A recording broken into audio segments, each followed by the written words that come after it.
হাড়িভাঙা আমের নাম তো নিশ্চয়ই শুনেছি, কিন্তু হাড়িভাঙা মিষ্টির নাম শুনেছেন কি? দোকান থেকে এই দামি মিষ্টি আর বেশি দাম দিয়ে কিনে খেতে হবে না। বাসায় খুব সহজেই বানিয়ে ফেলতে পারেন এই মিষ্টিটা। নিশ্চয়ই রেসিপিটা জানতে ইচ্ছে করছে। তো চলুন ঝটপট আপনাদের সাথে রেসিপিটা শুরু করি। তো প্রথমে আমি বানিয়ে নেব মিষ্টির জন্য শিরা। তো এখন আমি একটি পাত্রে ২ কাপ চিনি এবং ৬ কাপ পানি দিয়ে ভালোভাবে ফুটিয়ে নেব শিরা। তবে খেয়াল রাখবেন বেশি জাল দেওয়ার কিন্তু প্রয়োজন নেই।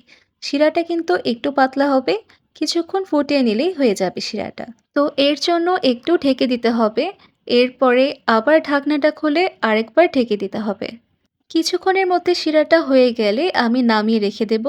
এবার আমি মিষ্টি বানানোর প্রসেসে চলে আসছি। আমি এর জন্য নিয়েছি ২ কাপ ছানা। এই ছানাটা আমি আগেই বানিয়ে রেখেছিলাম। আপনারা যদি ছানার রেসিপি জানতে চান তাহলে অবশ্যই কমেন্ট সেকশনে জানাবেন। আমি আপনাদেরকে ছানার রেসিপি দেওয়ার চেষ্টা করব। তো আমি এই ২ কাপ ছানা একটু বেশি সময় নিয়ে একদম সফট করে মথে নেব। জানি ছানা মথতে একটু কষ্ট হবে, কিন্তু মিষ্টি মুখে দিলে কিন্তু সব কষ্ট একদম নিমিষেই শেষ হয়ে যাবে। তো আমি ৫-৬ মিনিটের মতো ছানাটা মথে নিলাম। ঠিকমতো মথে নিলে দেখবেন ছানা উঠে, উঠে আসছে। এভাবে পারফেক্টলি ছানাটা মথা হয়ে যাবে। আর এটা কিন্তু মিষ্টি পারফেক্ট হওয়ার খুবই গুরুত্বপূর্ণ একটা পার্ট। যদি ছানাটা ভালোভাবে মথা না হয় তাহলে কিন্তু আপনার মিষ্টিটাও ভালো হবে না।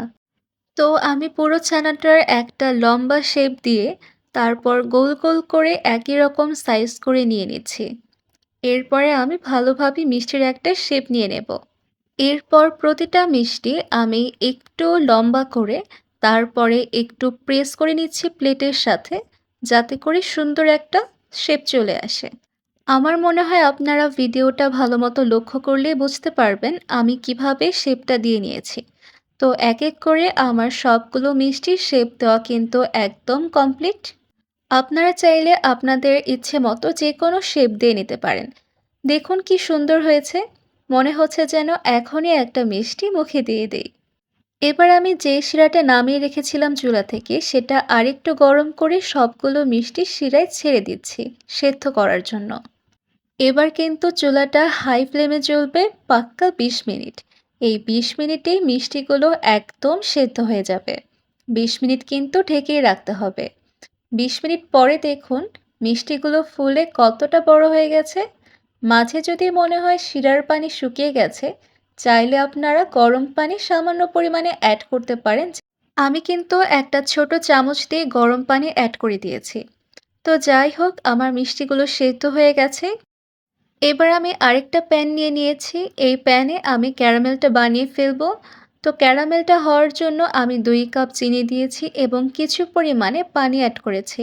এখন আমার চুলাটা লো টু মিডিয়াম আঁচে থাকবে। বেশি হাই ফ্লেমে থাকলে কিন্তু ক্যারামেলটা পারফেক্ট হবে না। ক্যারামেলটা হয়ে এলেই আমি ১ কাপের মতো দুধ দিয়ে দিচ্ছি ক্যারামেলে এবং খুব ভালোভাবে মিক্স করে নামিয়ে রাখবো। আর এই মিষ্টিটা ভেজানোর জন্য কিন্তু দুধ প্রয়োজন। আমি আগেই ৪ কাপ দুধ জাল দিয়ে রেখে দিয়েছিলাম। এবার ওই দুধটা গরম করে ক্যারামেলের সাথে দুধ মেশানো মিশ্রণটি ঢেলে দিচ্ছি এবং স্বাদমতো চিনি দিয়ে ভালো করে ফুটিয়ে নিয়েছি। ফুটানো হয়ে এলেই মিষ্টিগুলো দুধে দিয়ে দিচ্ছি। ৫-৬ মিনিটের মতো মিডিয়াম আঁচে ফুটিয়ে নেব এই মিষ্টিগুলো। তো এই মিষ্টিগুলো হয়ে এলে আমার বাসায় তৈরি মাওয়া ওপরে ছিটিয়ে পরিবেশন করছি মজাদার এই বিখ্যাত মিষ্টিটা।